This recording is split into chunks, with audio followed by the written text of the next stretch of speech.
दोस्तों, आज की इस कहानी से हम उन सबसे आसान और सबसे असरदार तरीकों के बारे में बात करेंगे जिनसे आप अपने घर पर रहकर बिना किसी दवा के अपना पेट बड़ी आसानी से साफ कर सकते हैं। इसके बाद हम आपको भोजन के 3 नियमों के बारे में बताएंगे, इसलिए दोस्तों वीडियो पूरा देखिएगा। और इससे पहले इस कहानी में खो जाए, हमारे चैनल को स्मार्ट मन्नू को सब्सक्राइब कर लेना। किसी गांव में रामू नाम का व्यक्ति रहता था। वह अपने पेट को लेकर बहुत ही ज़्यादा परेशान रहता था। वह एक महात्मा के पास जाता है क्योंकि वह महात्मा आयुर्वेद के बड़े ज्ञानी थे।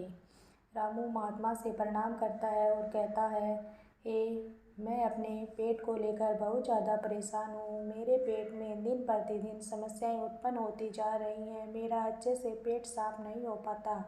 मेरे पेट में बहुत ज़्यादा जलन और दर्द होने लगता है। इसके अलावा मुझे मल त्याग करने में भी बहुत ज़्यादा दिक्कत होती है। अगर संक्षेप में कहूँ तो मेरे पेट की पाचन क्रिया समय से पहले ही मेरा साथ छोड़ रही है।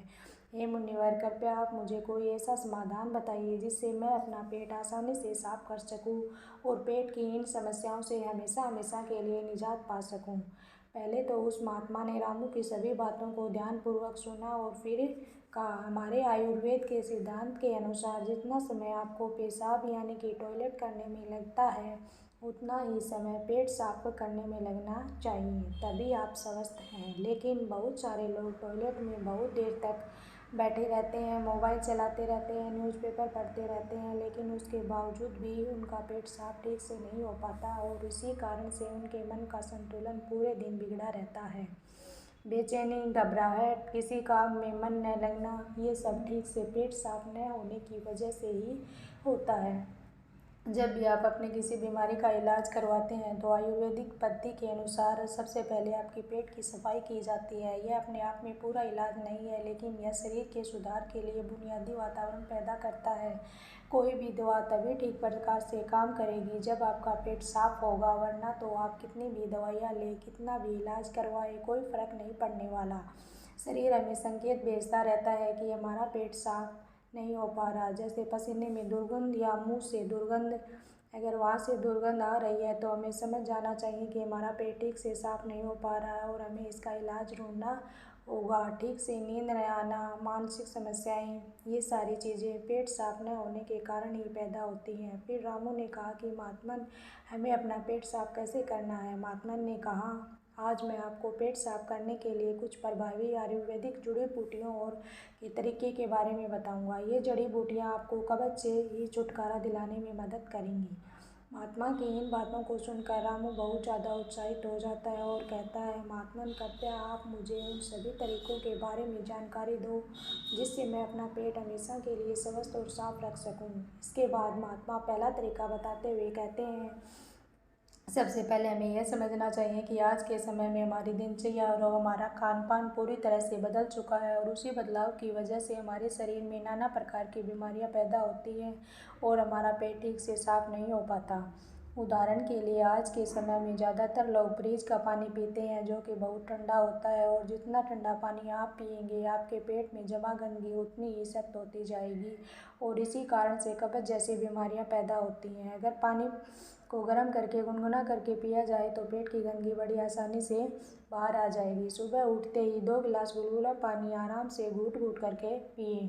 कुछ लोगों को लग रहा होगा कि घूट घूट पानी पीने से बहुत समय लगेगा, लेकिन अगर यहाँ समय नहीं लगाएंगे तो टॉयलेट में समय लगेगा। यह सबसे आसान और घरेलू नुस्खा है जो सब लोग अपना सकते हैं।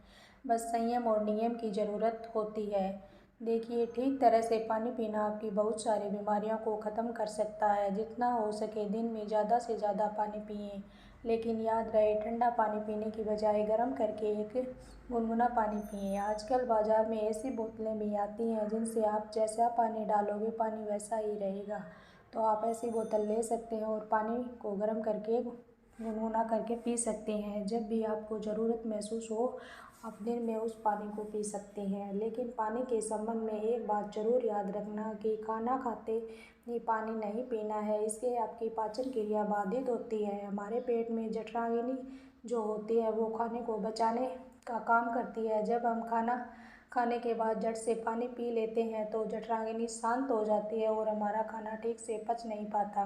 इसलिए खाने के तकरीबन आधे से पौन घंटे तक पानी नहीं पीना चाहिए। पानी को किस तरह से पिएं? एक तो खड़े होकर पानी ना पिएं। पानी पीने से घुटनों में और जोड़ों में दर्द की समस्या पैदा हो जाती है।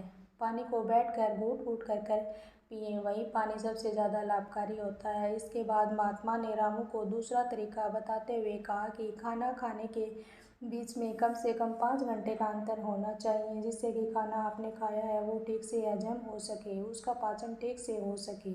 जब हमारा शरीर पाचन की क्रिया कर रहा होता है तब शरीर के बाकी क्रियाएं धीमी रफ्तार से चलने लगती हैं। कोशिकाओं के स्तर पर शुद्धिकरण धीमी रफ्तार से चलने लगता है और इसी कारण अपनी गंदगी खुद साफ नहीं कर पाता। लेकिन अगर आप खाने के बीच में कम से कम 5 घंटे का अंतराल देते हैं तो इससे आपके शरीर को पर्याप्त समय मिलता है और कोशिकाएं खुद अपनी गंदगी साफ कर सकती हैं। पश्चिमी भाषा में हम इसे इंटरमिटेंट फास्टिंग भी बोलते हैं, लेकिन इंटरमिटेंट फास्टिंग के समय तक भूखा रहना पड़ता है उसको हम अर्थ या उपवास भी बोल सकते हैं। दोस्तों, अगर उसके बारे में आपको पूरी जानकारी चाहिए तो हम वीडियो में इसके बारे में बताएंगे। अब महात्मा ने रामू को तीसरा असरदार तरीका बताते हुए कहते हैं, अपने पेट को साफ करने के लिए हमें यह समझना होगा कि जो लार होती है वही हमारे खाने को पचाने का काम करती है।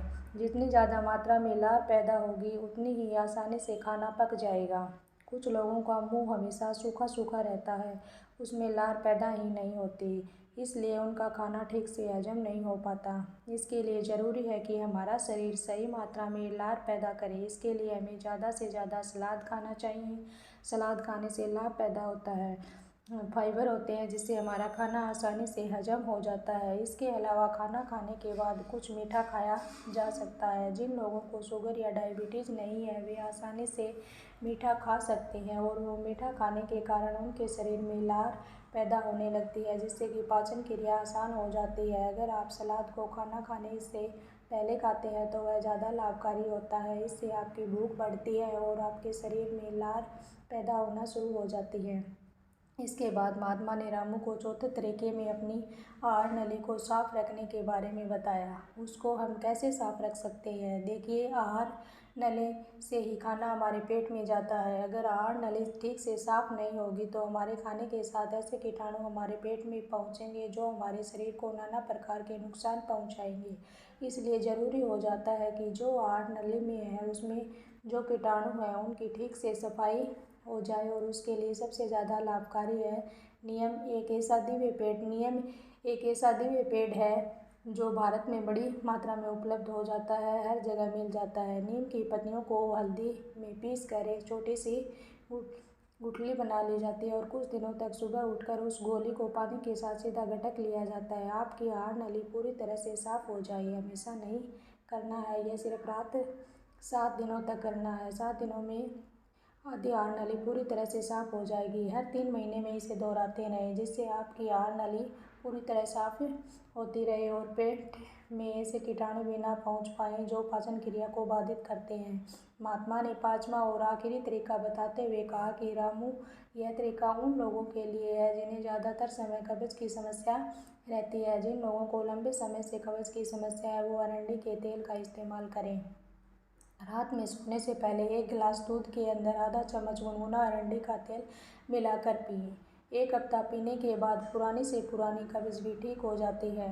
यह अरंडी का तेल दूध में गुनगुना करके ही मिलाया जाए और सिर्फ आधा चम्मच मिलानी है। सोने से पहले पीना है। इससे क्या होगा? आपकी हाथों के पास एक चिकनाई की परत बन जाएगी, एक कवच बन जाएगा, जिसके कारण आपके हाथों में खाना नहीं पचता है, वो चिपकने लगेगा और कब्ज की समस्या दूर हो जाएगी। देसी अरंडी का तेल ले। पैकिंग में जो तेल आता है वो अंग्रेजी होता है, वह उतना लाभकारी नहीं होता।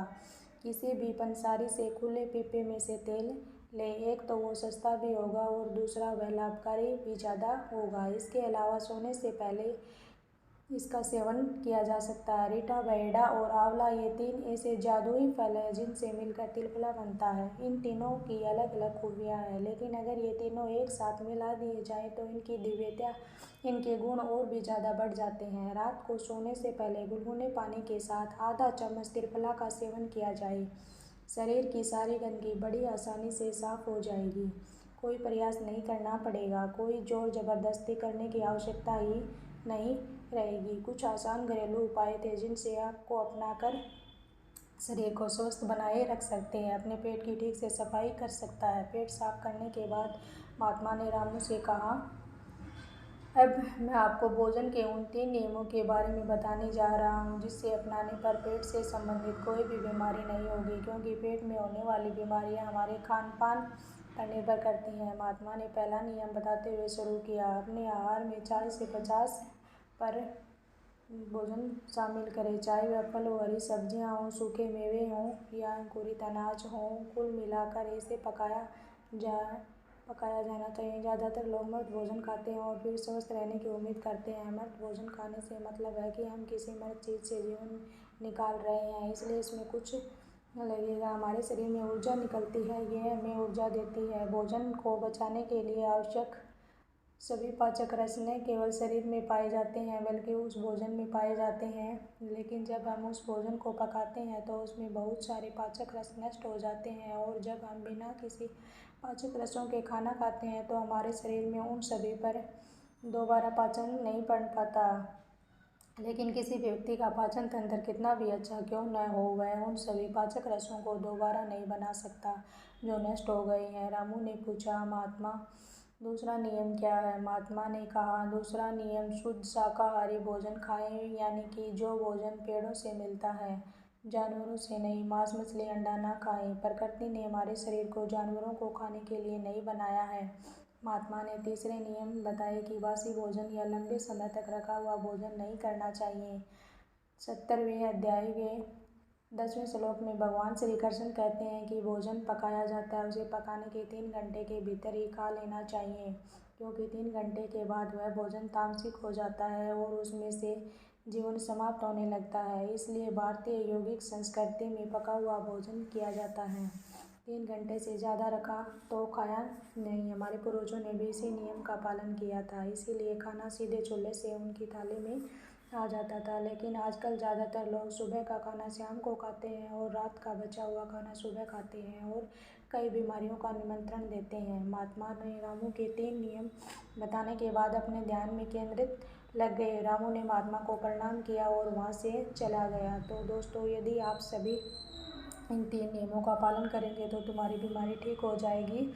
और ऐसी वीडियो बनाने के लिए सिर्फ एकमात्र मकसद है कि इंसान अपना इलाज खुद करना सीखें। पश्चिमी दवाएं, अंग्रेजी दवाएं ये काम बहुत कम करती हैं और तो शरीर के दूसरे नुकसान भी बहुत पहुंचाती हैं जिनसे हमें पता नहीं होता। लेकिन हमारी आयुर्वेद में वाघभट्ट जी ने ऐसे बहुत सारे तरीके बताए हैं जिनसे घरेलू नुस्खे अपनाकर अपने शरीर को हमेशा के लिए स्वस्थ रखा जा सकता है। तो फिर क्यों हम अंग्रेजी दवाओं की तरफ दौड़ रहे हैं?